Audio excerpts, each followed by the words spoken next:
শুনেছিস ফাইবার নামটা? হ্যাঁ, কিন্তু আসলে ফাইবার কি? ফাইবার হলো একটা অনলাইন মার্কেট প্লেস যেখানে নিজের স্কিল বিক্রি করা যায়। এখানে প্রতিটা কাজকে বলে গিগ। ও, মানে যদি আমি লোগো বানাতে পারি তাহলে ফাইবারে সেটা বিক্রি করতে পারবো। একদম ঠিক। শুধু লোগো না, আরো অনেক কাজ আছে এখানে। যেমন?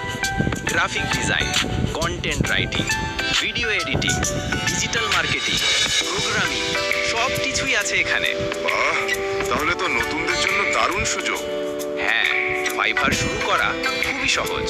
শুধু প্রোফাইল খুলে গিগ সেট করলেই কাজ শুরু। আর প্রথম অর্ডার পাওয়া কি কঠিন? না, এখানে প্রচুর ক্লায়েন্ট প্রতিদিন কাজ খুঁজে, তাই তুলনামূলকভাবে সহজেই কাজ মেলে। বুঝলাম, মানে ঘরে বসে কাজ আর ডলার ইনকাম। ঠিক তাই, ফাইবার তোমার দক্ষতাকে বিশ্ব জুড়ে ছড়িয়ে দিতে পারে। তাহলে তো আর দেরি করা যাবে না, আজই ফাইবার প্রোফাইল